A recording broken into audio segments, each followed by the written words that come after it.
रशीद रिजवी साहब, आप फैसले को कैसे देख रहे हैं? क्योंकि अदालत ने जाहिर है जो बुनियादी ओपिनियन मांगा गया था उसमें तो कह दिया कि आइन के तहत होंगे, मगर साथ में जब ये भी कह दिया कि जी टेक्नोलॉजी का इस्तेमाल करें ताकि इलेक्शन ट्रांसपेरेंट हो सके, और साथ में 1967 के जजमेंट का भी हवाला दे दिया, तो ये जजमेंट वाकई क्लियर है या वाज़े जजमेंट नहीं है जिसकी वजह से अपोजिशन अपनी इंटरप्रिटेशन कर रही है, हुकूमत अपनी कर रही है? और हुकूमत तो कह रही है बाइंडिंग हो गया, अटॉर्नी जनरल साहब कह रहे हैं बाइंडिंग हो गया।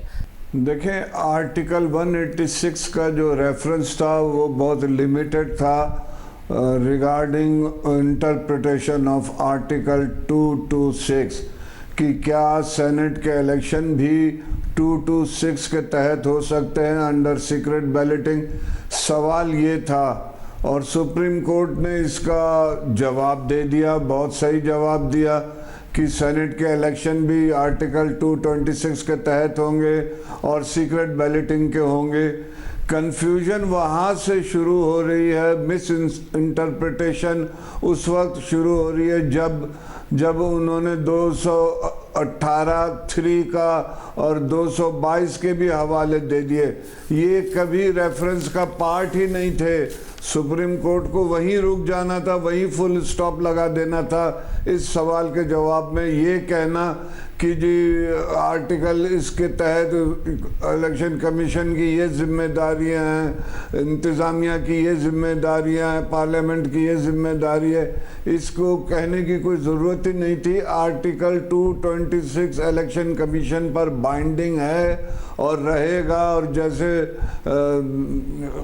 वसीम सज्जाद साहब ने और हामिद खान साहब ने बताया है कि आप इसके अगेंस्ट जा ही नहीं सकते। लाख इलेक्ट्रॉनिक प्रोसीजर अडॉप्ट करें, लाख साइंटिफिक प्रोसेस अडॉप्ट करें, उसके तहत सीक्रेसी ऑफ बैलेट ख़त्म नहीं हो जाएगा।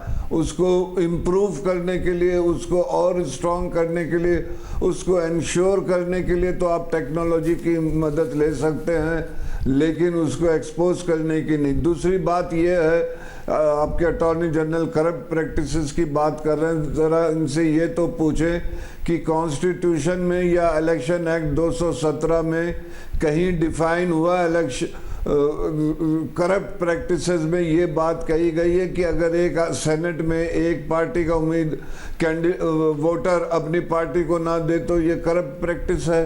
कहीं डिफाइन नहीं है लॉ में, तो ये किस तरह से कह रहे हैं कि this will be corrupt practice?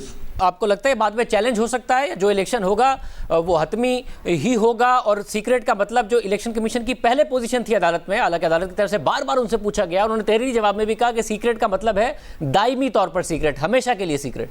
ये कह तो नहीं सकते कि ये चैलेंज करेंगे या नहीं करेंगे, लेकिन मैं ये समझता हूँ कि इलेक्शन कमीशन को उसी राह पे चलना चाहिए जो सुप्रीम कोर्ट में उन्होंने अपना बयान दिया था, वही इन लाइन विद आर्टिकल 226 है, उसी के तहत वो चले। तो मैं समझता हूँ कि अगर चैलेंज भी होता है तो आर्टिकल 226 को आप किसी तरीके से डिसॉल्व नहीं कर सकते, लाइटर नहीं कर सकते, और ये मैं समझता हूँ फिर तो सारा इलेक्शन, इंडिपेंडेंस ऑफ इलेक्शन का वही ख़त्म हो जाएगा तसव्वुर।